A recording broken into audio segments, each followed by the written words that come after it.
如同18世纪德国诗人舒巴特写的诗：“快活灵敏的鳟鱼在水中游来游去，像飞剑一样，这活力可得来不易。”这个鱼苗我们是从美国引进受精卵，然后它是坐飞机来台湾，然后我们去机场接机，接了之后呢，才放到我们的那个孵化桶里面。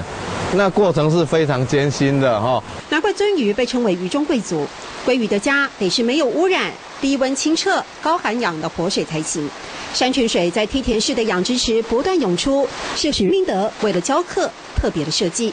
什么玄机？这个有曝氧，增加它的水中含氧量。然后这个环境有没有？我们就是要让鳟鱼的水中的氧气很高。这个很少，对不对？很少，几乎养殖业都没有这样子。哦，所以我们说亚技术懂贴片，这技术很特别。我发明的。啊，他说我发明的。当先锋找出路，不止苦在养殖鳟鱼的技术，还得一步一脚印，在南庄山区开发筚路蓝缕。那你想象一下，原来没有路的这段过程呢？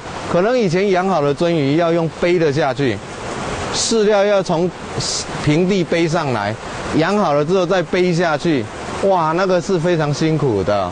如今年产20万尾的鳟鱼场成了南庄观光的招牌景点之一。用最简单的烹煮就能尝到鲜嫩多汁的爽口鱼味。漂洋过海的小小鱼苗，在南庄闯出大大的名堂。农渔养殖业者朝着观光产业发展都已经是个大趋势。6年前呢，政府在苗栗南庄乡划定了300公顷，作为南庄休闲农业区，辅导这些业者结合更多资源，异业结合来带动整体的地方发展，而果真使得南庄这里的观光收益全面倍增。亚技术懂贴片，爱发明家；亚技术懂贴片，爱发明家。